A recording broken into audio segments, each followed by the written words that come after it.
Alright folks, strap in. We are crashing headfirst into episode 1 of The War Between the Land and the Sea, the latest mess from RTD, Disney and the BBC, who apparently had the brilliant idea to cram out 2 episodes back to back, and I don't care because I have other things to do besides watch 2 episodes of pure cringe back to back. So I will be reviewing only episode 1 and we'll get to episode 2 on another one, because it's not my problem if Disney and the BBC have absolutely no confidence in this show and decided they needed to shart it out twice at once so that they could get back to scheduling things that people actually want to watch.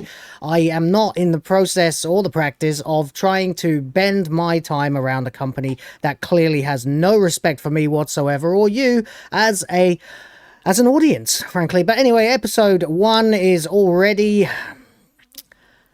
something of a woke bomb. It's not the most unbearable thing that I've ever seen, but we'll get into that. There is a lot of virtue signaling, overblown CGI, and all the hallmarks of a show that thinks it's edgy just for existing. It's all very, very 20 years ago in terms of the style of commentary and the various other ways that RTD will go ahead and have a go at humanity for however long it is, 43 minutes or something like that.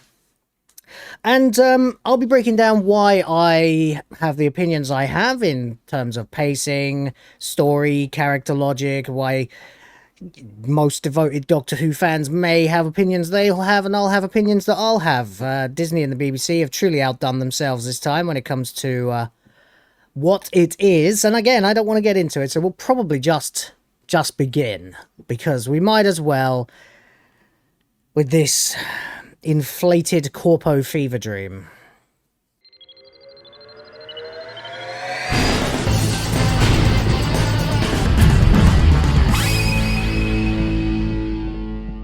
Alright, ladies and gentlemen, hello and welcome back to Will of the Fans. My name is Will. See what I did there? Hope you're having a lovely, lovely day. If you are enjoying the content, please be a pal and hit the like button, and don't forget to just subscribe as well. All these things do help other people to find it, which helps me to help them.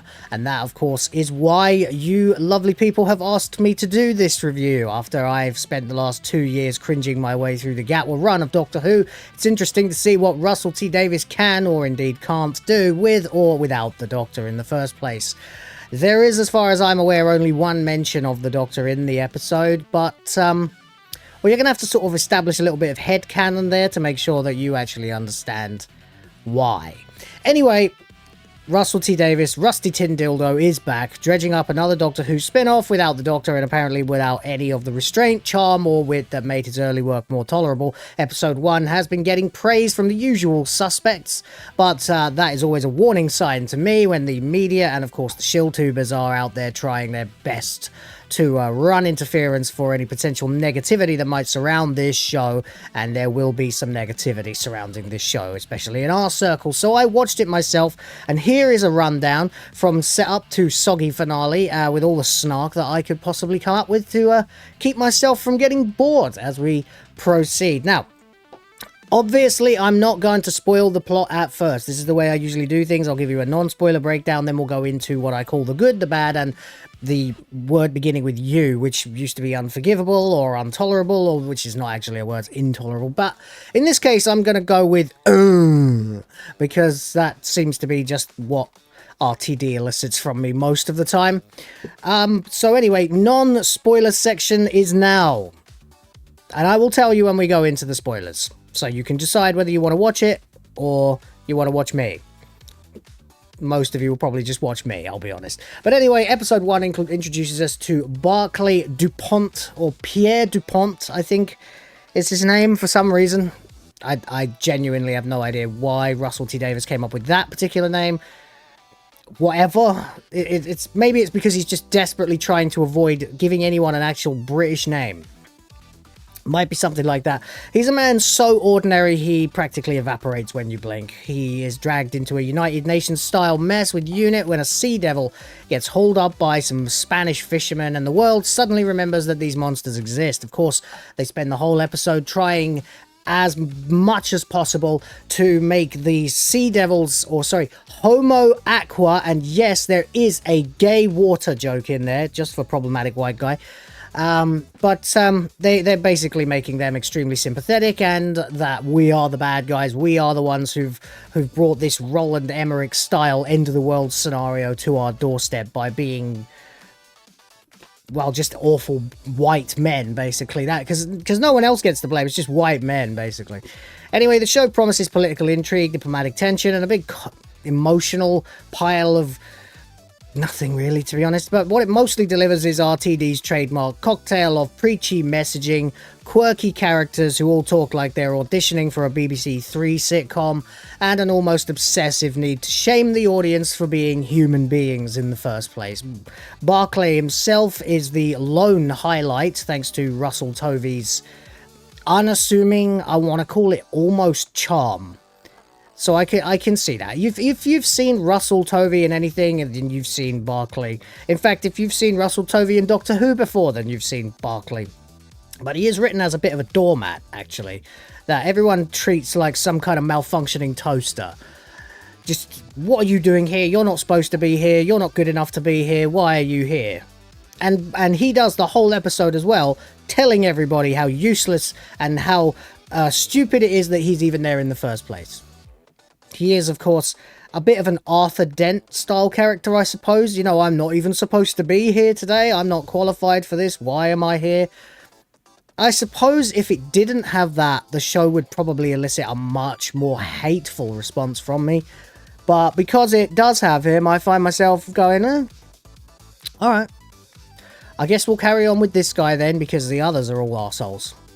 But anyway, there we go. If you like environmental moralizing and characters who spend more time correcting each other's terminology than actually reacting to any danger, then you'll have a nice time. And if you don't, well, welcome to the club. That's all I gotta say. Meh, basically. Meh. Meh. And speaking of we are now going to move into the spoilers for this episode. This is the good, the bad, and the So, we'll be moving over to this window where I have my handy-dandy method of, well, speeding through this thing for you if you want. So there will be full spoilers from this point on. It's up to you if you want to stay. If you don't, I will fully understand. Just hit the like button and, of course, subscribe if you would like more of these kinds of videos, because they will be coming out a lot over the next few days. And for anyone watching this before I go live with my stream later, Hyperdrive time, I will do a more in-depth version of this in that stream. So let's get into it then. We begin, of course, with the names of the cast, Russell Tovey and Gugu Batha Raw, okay? And then bang, the war between the land and the sea. This insanely hyper-intense music. It starts off with like Last of Us style guitar plucking, and then boom, strings, bang, big, scary, intimidating shot of the water, the war between the land and the sea. Hyper intense, stupid title sequence, really. I don't care. Then you've got this washed out, you know, everything's the same color palette, which is interesting. As we pointed out, the sky and the sea could have been made to look more opposing. But no, apparently we're not going to go with that, because that would be too much like actual cinematography. That would be far too much like mise en scène, wouldn't it? But no, apparently not. Everything's just a blue tone in this whole show. It's really irritating. Anyway, whatever, we go into the ocean, and then we catch up with this Spanish salvage vessel or whatever, fishing ship. We get a shot somewhere. I'm not sure if there it is. There it is. Of course, there's a plastic bottle floating in the ocean under a school of fish. Whatever, doesn't really matter. They bring up a huge net, and suddenly they realize that the net has actually begun kind of shaking and jerking around and jarring, and they point their rifles, and then, don't know if I'll be able to get it, but maybe without accidentally triggering a copyright strike, maybe if I'm just a little bit fast here, we can see. Blah! Okay, there we go. That's about as much of that as we need. So we cut to beep, beep, beep, beep, beep in London, of course. Barclay's here. He's asleep. Here's the shot that we saw from the cringe. Which one was a Digital Spy or someone who did an early review of this and said, oh, it gets much hotter when we're with Russell Tovey in bed. And I just have to point out that that is a really, really gay thing to say. Not that I'm judging, it's just, did you really need to include that in your review? You know, I didn't need to mention, like, any attractive female characters that might be in the show, but then, to be fair, there aren't any, so it doesn't really matter anyway. Anyway, Here we go then. Beep, beep, beep, beep, beep, beep. Oh, look, there's Russell sitting, not Russell, sorry, that's his real name. Here's Barclay sitting on a sofa with some mixed race little kid, whatever that is. Anyway, it doesn't matter, we'll get to that in a minute, and boy, will you be sorry you didn't ask, or sorry you did ask. Anyway, he goes to his drawer where he has another phone, a military phone that is calling, and he's like, oh god, cliffhanger, oh no, whatever, doesn't really matter, he's worried. He goes into what you would think is his son's room because he says Kirby. He calls him Kirby. He says, hello, Kirby. Unfortunately, we really quickly realize that this is a female. Or at least I think it is a female. I think it might have been a female when it was born. That's what I'm thinking. But who goddamn knows in this day and age. So anyway, we get this one. He wakes up this person called Kirby and tells them they've got to get up and go, really sorry, really sorry. I'm so sorry. I really didn't want to have to wake you up like this, but I'm afraid we really do need to get going. And anyway, there's this, you know, sort of nondescript car in the parking area of, I guess, the block of flats where there's this surly, unfriendly Asian woman in the car already, and she says, why the hell were you activated? And he just genuinely doesn't know. Actually, he hasn't got a bloody clue why. And again, he just keeps apologizing for it the whole time. He then says, this is Kirby, there, my child. I see Russell T. Davies has not learned anything about not having transgender children in his TV shows, what with that being illegal in the United Kingdom. But we don't have time to linger on that for too long. Make of that what you will, and then make sure you're around for the live stream version of this later. Okay, yeah, so whatever. Anyway, the Asian lady talks shit to Barclay, and you get this vibe that not only is he completely unimportant, but he gets no respect whatsoever. He keeps saying sorry, like you can see in the subtitles. His inexplicable child here asks why there are soldiers when his job is supposed to be something really rather boring and administrative, and he says, oh, you know, it's an oil spill, sometimes there'll be arguments or something. And yeah, that is basically what happened, except that that's not really happened.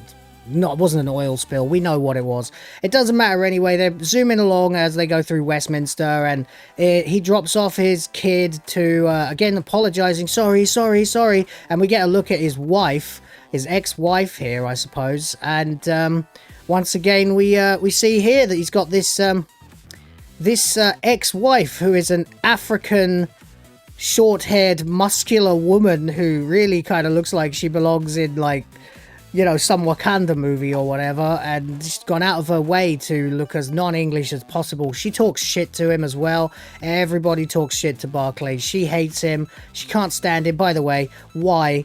Why is she so muscular? And does she have a nicotine patch on her arm? What is going on?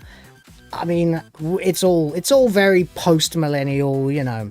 No one's allowed to smoke anymore and all that kind of thing as well. Anyway, whatever, we get back in the car. It turns out that he's supposed to be, oh, he did something at the Christmas party. It doesn't matter, whatever. Apparently, he's replacing a guy called Roger Trevithick, who is on a mission in Scotland, and he's not very happy about this. We're not sure why, but we'll find out in a little while. Anyway, we get to the place where they're going, and her name is Sergeant Chakri, apparently. Cool, very beautiful British name there. Pierre Dupont, also a lovely British name. He sort of praises him for actually being French, apparently. Just genuinely got to subvert the British Isles at all possible opportunities, haven't you, Russell, you fucking prick?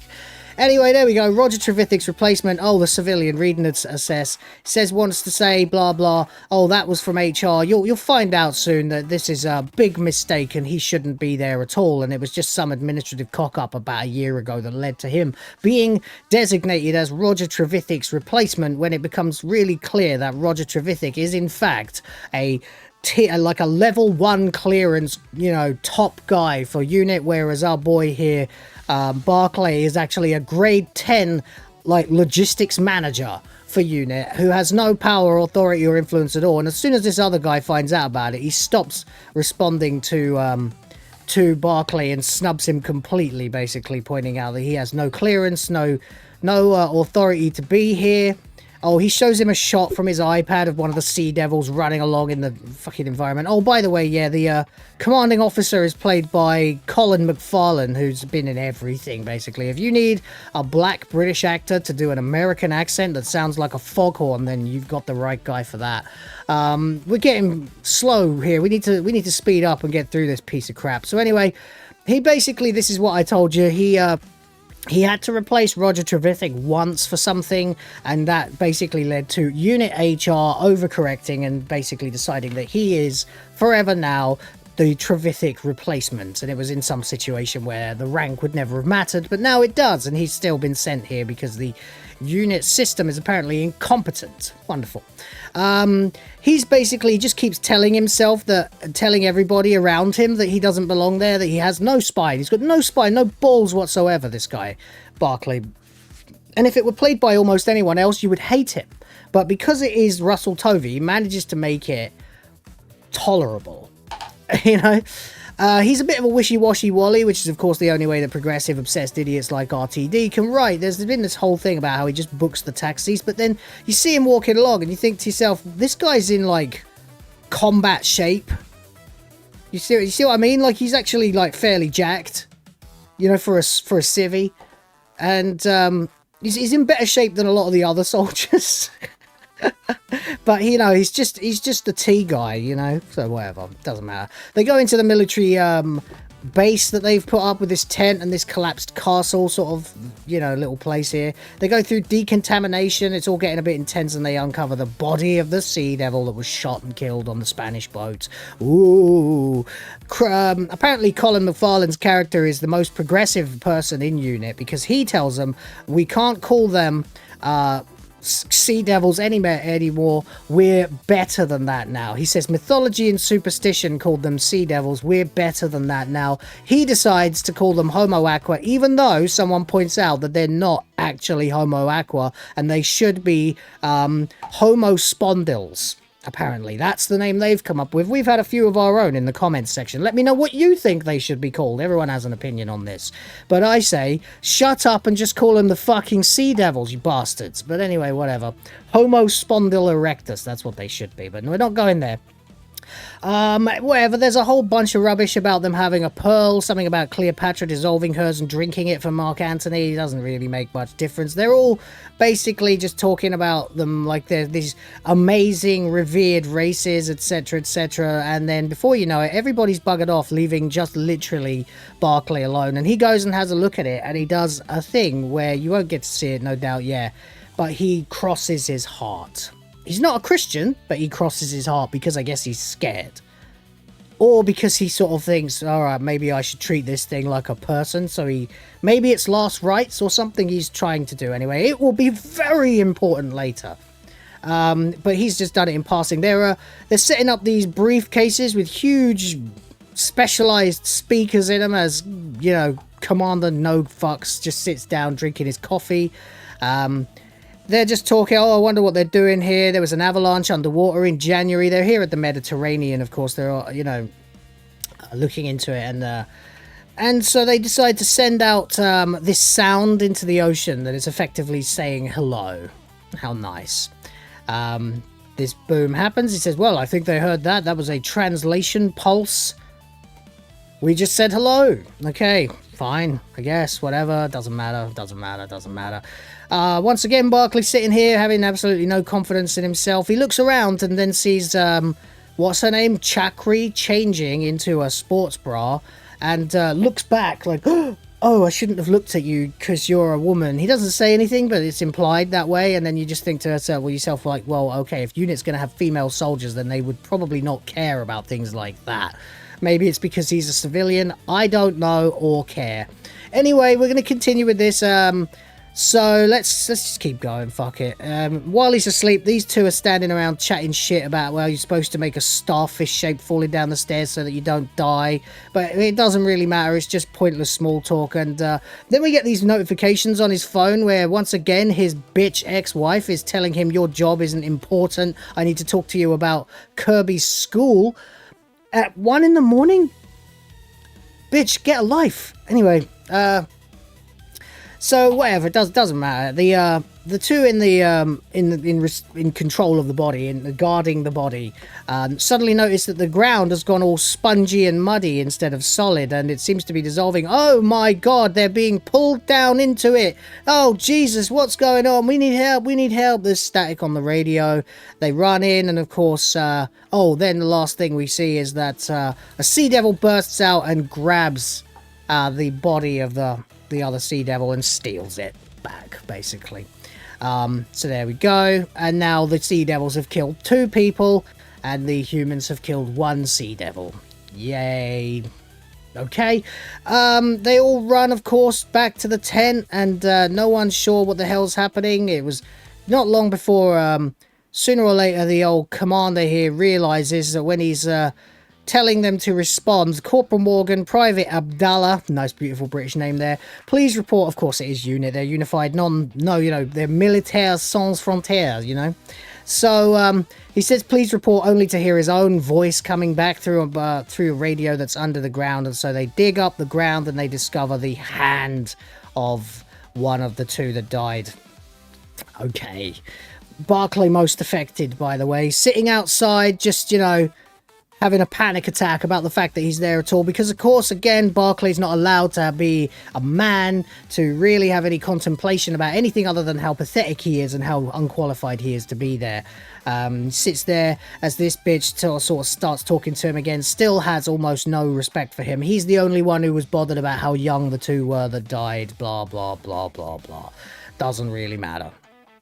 Anyway, finally his commander shows up again, Colin McFarlane, and he tells him straight up that he ain't the guy. He's got the wrong clearance. He's not supposed to be here.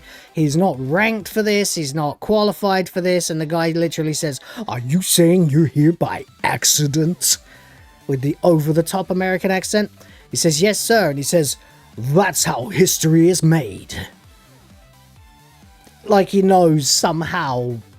You understand? It's almost like this guy's Rey Skywalker, except male, and every other character hates him except for the commanding officer, who seems to know that he is the absolute crux of the human side of the plot of this TV show, so he should treat him with a little more respect. And he says, you know, in unit protocol, the civilians should be around to witness moments of cultural significance like contact with other races, and they can't come more civilian than you. Okay, so he's the person who's a civilian witness, and that's it basically. Welcome aboard, he says. So she curses him for how hard she had to work to be there at all, and doesn't like the fact that he just got there by pure luck. And then he points out actually that he met the Doctor once, presumably during the Sutekh saga. And then she asks how he was, and the first thing I thought was gay, but no, he said he was vivid. You can say that again, bro.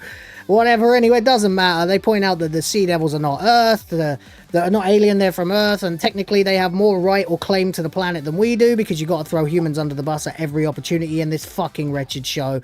Anyway, here we go. He gets given a camera, so he starts filming as the Sea Devils begin to appear out of the sea. And there's this whole dramatic, really tense, really dramatic scene where this translator guy has set it up so that they can translate from the Sea Devils, which is a bit strange, really, because, well, somehow it works, despite the fact that they don't speak any kind of language. But I guess it is the Doctor Who universe, so I suppose you have to let that go. The commander announces himself as representing the combined nations of the dry lands of Earth.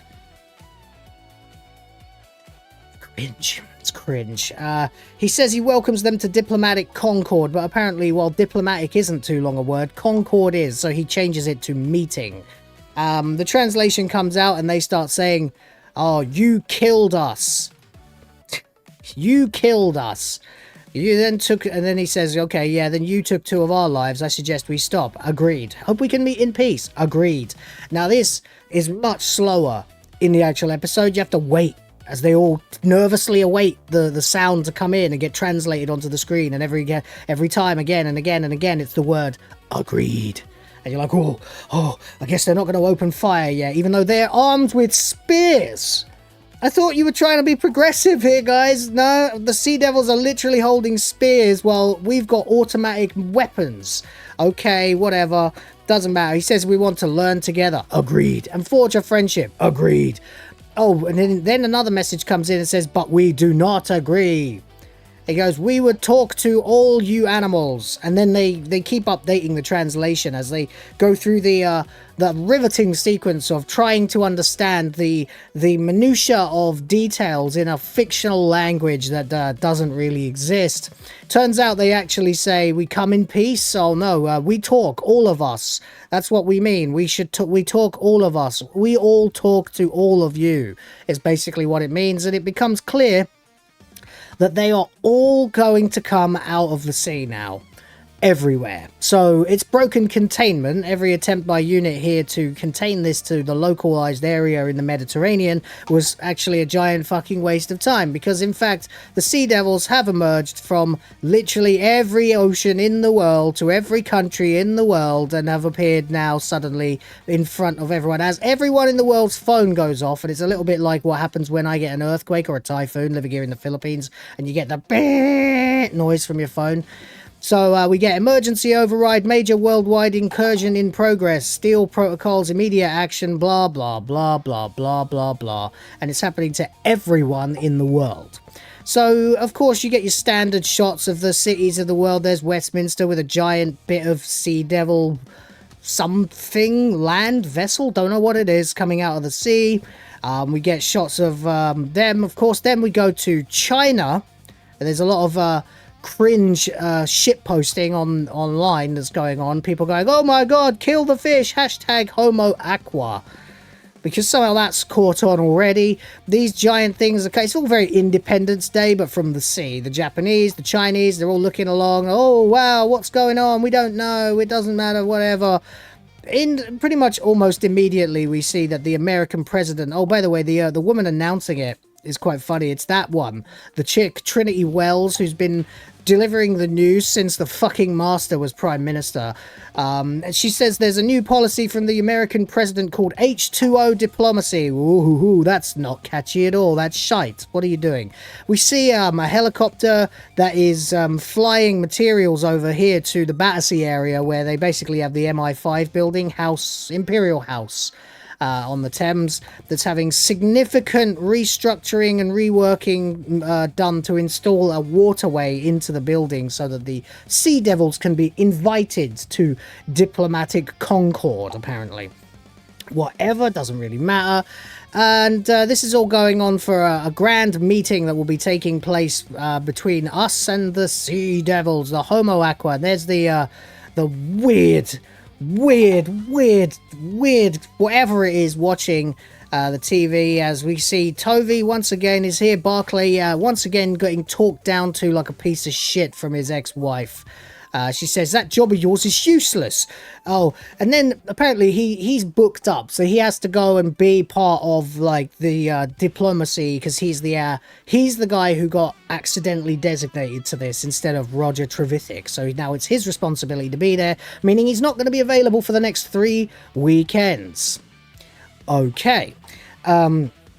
It's kind of cringe, actually. I don't know why every character is such an asshole in RTD writing, but she literally says his job is useless, and then she tells Kirby, whoever Kirby is, you know, they, them, whatever, says, oh, did you hear that, Kirby? Your dad says he can't come and pick you up because he can't be bothered.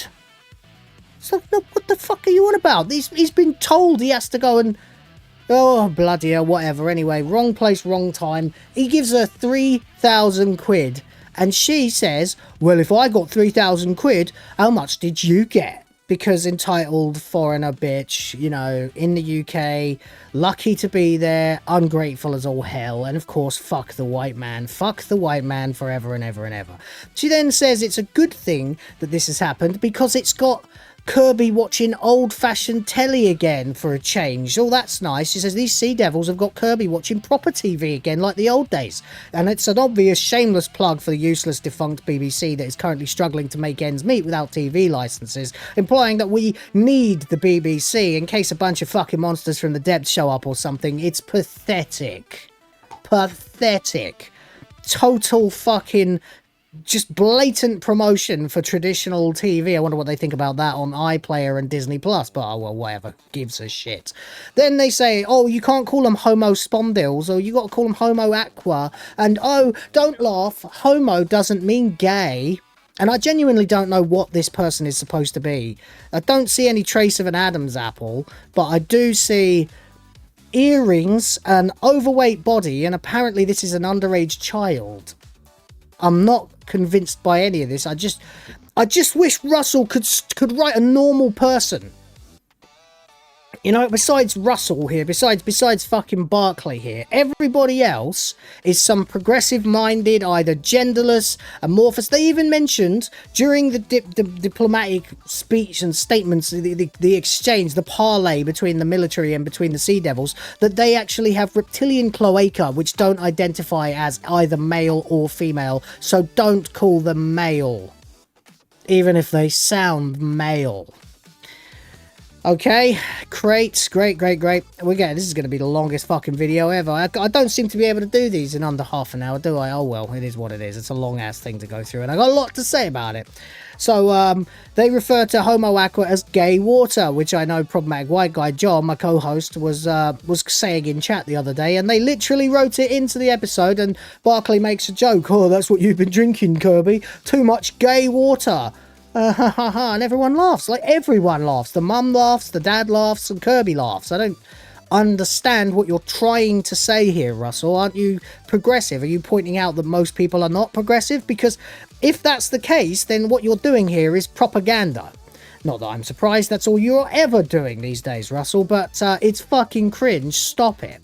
Whatever, anyway, doesn't really matter. We then get a ridiculously long and drawn-out sequence where everybody arrives. Kate Lethbridge-Stewart shows up. She says, oh, we are UNIT. We stand above all countries, borders, governments, and oceans of the world. We represent humanity, but today we represent all life on Earth. So now they're a mediator between humans and the Sea Devils, even though the Sea Devils don't want to be represented by UNIT. And we get to the Prime Minister, who I swear to fucking God, it's Vincent Franklin, who played the conservative spin doctor in the thick of it, like the anti-Malcolm Tucker, the nice wishy-washy guy with all the new agey kind of therapy terms for everything. And I find it really funny that now he's playing the Prime Minister, which means it's the thick of it technically taking place in the same universe as Doctor Who, and in that case, does Malcolm Tucker exist with the same face as Peter Capaldi, and of course the character from Pompeii? Who bloody knows? It would be really funny if a spin doctor eventually became Prime Minister, because that's basically all the British government does these days anyway, is spin all day long. Well, they can spin on this. Anyway, we go ahead and Kate Lethbridge-Stewart's toy boy is in attendance as well. There's, of course, all of the characters from the UNIT Avengers Tower from the Doctor Who episodes. It's all a bit cringe. She's pretty funny, though. She does make some jokes that could be considered a little bit edgy, which are kind of funny. Doesn't really matter, though. There's a press drone that's flying around, and it gets shot down. As we can see, people trying to get in, they shoot the drone down. Barclay is worried that his family see him there. For some reason, he can't let them know where he is. He says, I'm not even allowed in this room. Oh, no, that's it. Then Trevithick shows up and has a right go at him, looking like some Etonian wanker, of course, and says, thanks to you, I'm not even allowed in this room. Well, it's not his fucking fault you were on a mission, mate, and something happened. It's got bugger all to do with him. In any case, I don't give a shit about this guy. He can bugger off. It's not important. And, you know, none of it matters, really. Let's just skip it. They go ahead and they open these seals, and they allow this huge, great fish tank in the middle of the Imperial House to be opened up, and 940,000 litres of water are brought in to the Imperial House in this unit that barely manages to hold it. They create the void here, and it's all very funny, ha ha ha. You know, then they come in. Basically, there are 3 different life forms, and that's something that gets really lent on. Ooh, what's that third life form? We don't know. The blue one. Ooh, what's the blue one? It's obvious what the blue one's gonna be, because you haven't seen her yet. But anyway, here we go. They all arrive, and it takes way too long. Far too many minutes are wasted on watching the Sea Devils arrive once again. We go in. The pacing is really kind of it falls apart here for a few minutes. The rest of the episode, to be quite honest, was well paced. I can say that much, but whatever. Anyway, a second species arrives alongside the sea devils, and it's some sort of giant fish, as Mrs. Bingham from Unit starts designating them all with, or no, it's the other chick, the Asian looking one, starts deciding what they should all be called. So of course we've already got our homo, what the fuck did they call him? I can't even remember. Then she says, oh, we should call these guys Piscimorpha grandis. And someone says, does that mean big fish? She says, yeah. So there we go. That's it. Welcome to Piscimorpha grandis. Homo piscis, I suppose, or piscis. I don't know. It's Latin. Anyway, they're surprised at what these new life forms are, so Kate tells them, well, the first gambit must be to trust them. Well, no, I don't think that is actually what you do in these situations. You assume you can't trust them, and you keep your guard up. Otherwise, you are about to get your ass handed to you. Doesn't matter, though. The third life form shows up, and they refer to it as Homo amphibian, because it is salt. It's Gugumbatha Raw, who is standing here now with her human face. That's right. So they come out, of course, because they can breathe oxygen. We can't breathe water, but they can breathe oxygen, of course, as they always could. But, you know, it is what it is.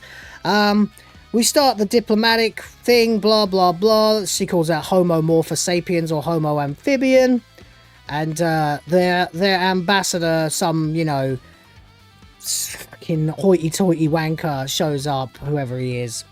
And to be fair, it's perfect casting, because he does have the smug look of some douche who's had far too much money for far too long. Apparently, he even had lobster for dinner, which is considered possibly a hate crime, where with the Sea Devils would be concerned. He tries to, you know, welcome them. She speaks Russian to him. He answers in Russian, and the captain says, well played, old man. You know, so that we don't look as ignorant as we actually are. Because, you know, the humans are the bad guys. We're the bad guys, you know. Anyway, whatever. He says, welcome to Earth. We don't mean to disrespect the oceans and the blah, blah. And I'm really just getting tired of this whole concept at this point already. Regardless, whatever, he offers her a snow dwarf rhododendron or something like that. It's the highest growing flower in the world. It grows in the highest places on the planet. They'll never have smelt it, so they unleash the scent and allow them to breathe it in, and it's considered a gesture of goodwill between us. And they say, we have a gift for you too, but it's all very passive aggressive, and then it gets very aggressive as they throw instead where is it? There we go. Boom. And this is the gift that they've brought for the human race. It's Salt's children. Oh no, the dead eggs of the sea devils are here. They choked on oil. They choked on poison and shit. Great. Choking on shit. Well, Russell, you might know a thing or two about that. Anyway, they continue to try, and she keeps saying, we do not know you. He says, I'm Ambassador Sir Jonathan Hines, and he makes an actual little bit of an emphatic lean on the word sir. And she still says, we don't want to talk to you, we want to talk to him. And of course it is at this moment that the camera goes zoom straight in to Barclay. And she says, you are the only one who has shown us any respect. And that was, of course, by him crossing his heart earlier on. We saw it when he did it. So that's the entire reason that they've decided that he should be the guy who is going to represent humanity. And she says, well, no, I'm not even religious, he says. I'm just sort of, you know, here. And Kate's freaking out like, who the hell is that guy? And they literally say, he's no one. He's nothing. He's not important. She sees his kindness, and so that's it. She says, will you talk on behalf of the human race? He says, well, yeah, okay, and scene. That's the end of the episode, ladies and gentlemen. There we go. Overall, meh. Frankly, it would be... it's not the worst concept, and it wasn't as bad as I thought it might be in some ways, but in other ways it was infinitely worse.